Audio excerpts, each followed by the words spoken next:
बिस्मिल्लाहिर्रहमानिर्रहीम।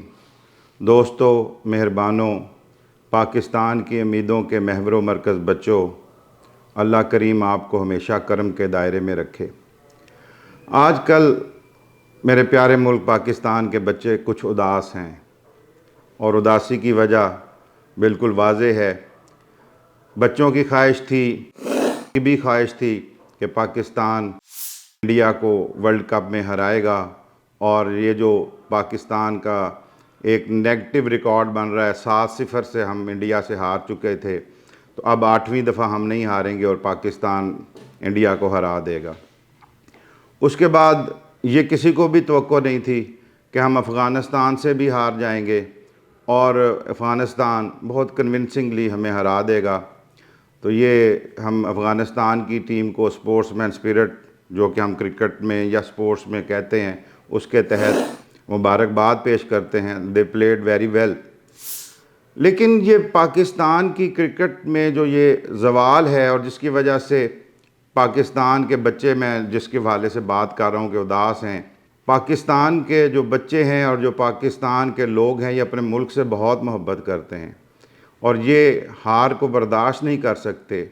ये झंडा हमारे पास पाकिस्तान का लगा हुआ है। वो चाहते हैं कि हर मैदान में पाकिस्तान का झंडा हमेशा सर बुलंद रहे। लेकिन बदकिस्मती से हम जो है ये दोनों मैच हारे और आजकल हमारे बच्चे बहुत डिजेक्टेड हैं। और मुझसे अक्सर मेरे स्टूडेंट्स ने बात की, तो मैंने कहा कि इस हवाले से भी आपसे बात करता हूँ।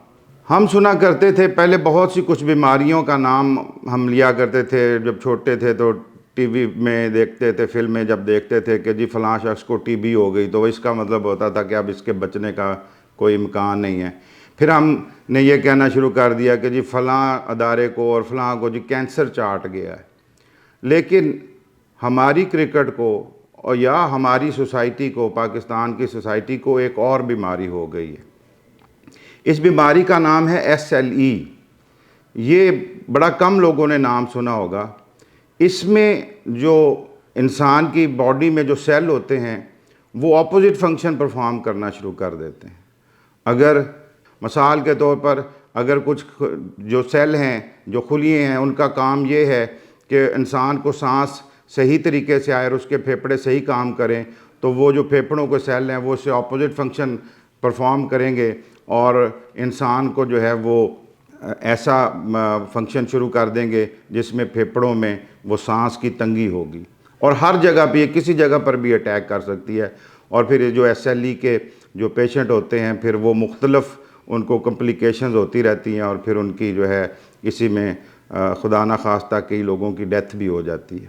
लेकिन अब हौसला अफ़ज़ा बात यह है कि इसका बड़ा अच्छा इलाज आ गया है और अब जो है आज से 10-12 साल पहले तो इसके बड़ा नुकसान होता था।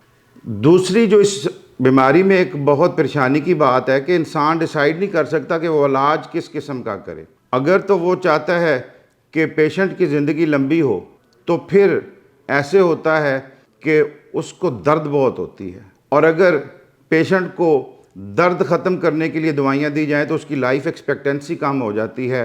वो जिसने साल जीना होता है वो 6 माह में या 3 माह में उसका जो है वो ज़िंदगी का ख़ात्मा हो जाता है। तो पाकिस्तान की क्रिकेट को, बल्कि माशरे को भी ये SLE की बीमारी हो गई है।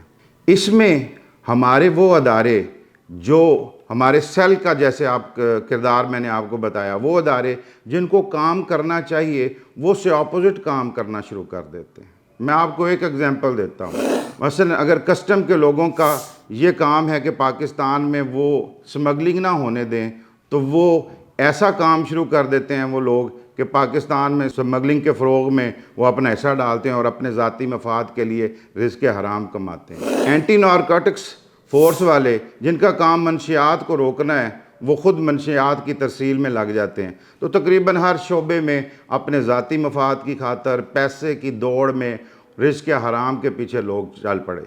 यही हाल हमारी क्रिकेट का भी होना था। हमारी क्रिकेट में सिलेक्शन कमेटी इस SLE की बीमारी का शिकार होकर ज़ाती मफाद को सामने रखती है और मुल्की मफाद को वो पीछे ले जाती है। हमारी एडमिनिस्ट्रेशन भी यही काम करती है, हमारा बोर्ड भी यही काम करता है, और हमारे जो साबिक क्रिकेटर हैं, जो वो بیٹھ کر تنقید کر رہے ہوتے ہیں وہ بھی اسی ایس ایل ای کا شکار ہیں۔ وہ پاکستان کی کرکٹ کی کم بات کر رہے ہوتے ہیں، زیادہ بات وہ اپنی زبانوں سے اپنے سی وی پیش کر رہے ہوتے ہیں کہ اب ہمیں بورڈ میں چانس دیا جائے اور ہم اپنے مفاد کی خاطر جو ہے اپنے مفاد کی خاطر اور پیسہ کمانے کی خاطر کام کریں۔ گراس روٹ لیول پہ جا کے بچوں کے لیے کرکٹ کے لیے کوئی کام نہیں کرتا۔ صحافی بھی یہی کام کر رہے ہیں۔ میں اس کی آپ کے سامنے کئی مثالیں کوٹ کر سکتا ہوں، اور وقتاً فوقتاً اس موضوع پر اگر آپ کی یہ خواہش ہوئی تو ہم مزید بات کرتے رہیں گے۔ میں صرف ایک آپ کو اس ورلڈ کپ کے حوالے سے سلیکشن کمیٹی کی بات کرتا ہوں۔ میں نام نہیں لیتا، آپ سب کو چیف سلیکٹر کا پتہ ہی ہے۔ فخر زمان کو مسلسل 2 سال سے کھلایا جا رہا تھا اور ان کا سکور اچھا نہیں آ رہا تھا، اور یہ جو کرکٹ کے اچھے جو تجزیہ نگار ہیں وہ کہہ رہے تھے کہ یہ وہاں پر جا کے فلاپ ہو جائیں گے، یہ کوئی اتنا اچھا سکور نہیں کر سکیں گے، اللہ کرے وہ آگے کامیاب ہو جائیں۔ لیکن جو توقع کی جا رہی تھی ان کی شارٹ سلیکشن کے حوالے سے، ان کی ٹیکنیک کے حوالے سے، لیکن 2 سال سلیکشن کمیٹی نے ان کو ہی کھلایا، اور پھر جب ورلڈ کپ شروع ہوا تو ہم نے پینک بٹن دبا دیا اور پھر عبداللہ شفیق کو کھلایا۔ عبداللہ شفیق بہت ٹیلنٹڈ کھلاڑی ہیں، اور انہوں نے ثابت کیا کہ تجزیہ نگار جو 2 سال پہلے سے کہہ رہے تھے کہ عبداللہ شفیق کو کھلایا جائے وہ سچے تھے، اور اب انہوں نے اپنا سلیکشن کو صحیح ثابت کیا۔ لیکن اب بہت دیر ہو چکی تھی، آپ کی ٹیم کا کمبینیشن وہ نہیں بن سکا۔ فخر زمان کو کیوں کھلایا جا رہا تھا؟ اس لیے کہ وہ تیز سکور کرتے تھے، اور تیز سکور کرنے کے لیے ہمارے ایک اور جو دوسرے اوپنر ہیں ان کو کشن مل جاتا تھا کہ وہ ڈاٹ بال کھیل کے اور وہ 20 30 35 بالیں ضائع کر کے اپنی اننگ کو ڈیولپ کرتے تھے۔ اب ان کو سیو کرنے کے لیے عبداللہ شفیق کو نہیں کھلایا گیا اور فخر زمان کو مسلسل کھلاتے رہے۔ اور اگر آپ نے فخر زمان کے ساتھ ہی کنٹینیو کرنا تھا تو پھر ان کو بھی آپ جو ہے وہ ورلڈ کپ کے میچز میں بھی کھلاتے۔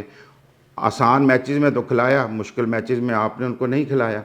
اس میں جو ایس ایل ای کے حوالے سے بات کر رہا تھا، جب ہمارے سلیکشن کمیٹی کے چیئرمین سے یہ کہا گیا یا چیف سلیکٹر سے یہ کہا گیا کہ آپ فخر زمان کو کھلا رہے ہیں، تو انہوں نے ایک جملہ کہا کہ فخر زمان بڑے میچوں کا کھلاڑی ہے۔ وہ یہ بات بتانے سے قاصر رہے کہ یہ بڑے میچ جو ہے اب بہت بڑے میچوں کے بعد آ رہا ہے۔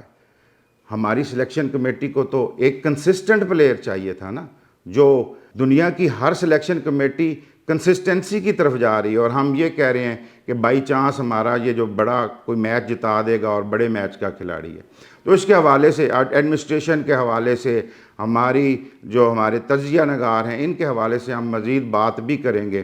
آپ سے یہ جو ہے سب مل کے دعا کریں کہ ہماری ٹیم کے جو یہ بچے ہیں یہ آگے اچھا پرفارم کریں، اور کوئی بھی یہ کھلاڑی جو سلیکٹ ہوئے ہیں یہ تو یہی چاہتے ہیں کہ پاکستان جیتے، وہ خود بھی جیتنا چاہتے ہیں، لیکن ہمارا سسٹم ان کو سپورٹ نہیں کر رہا۔ اللہ تعالی ہمیں ایسا سسٹم بنانے کی توفیق دے کہ ہم یہ ذاتی مفاد سے ہٹیں اور ملکی مفاد کو سامنے رکھ کر تمام فیصلے کیا کریں۔ ملک بھی ترقی کرے گا، پاکستان کی کرکٹ بھی ترقی کرے گا۔ اگر یہ بات آپ کو اچھی لگی ہے تو اس کو ضرور شیئر کیجئے گا، اور ہمارے چینل کو سبسکرائب بھی کیجئے گا۔ اللہ تعالیٰ پاکستان پہ رحمتوں برکتوں وسعتوں پاکستان کو رحمتوں برکتوں وسعتوں سے نوازے، اور پاکستان کا جو پرچم ہے وہ تمام کھیل کے میدانوں میں سربلند رہے۔ پاکستان زندہ باد۔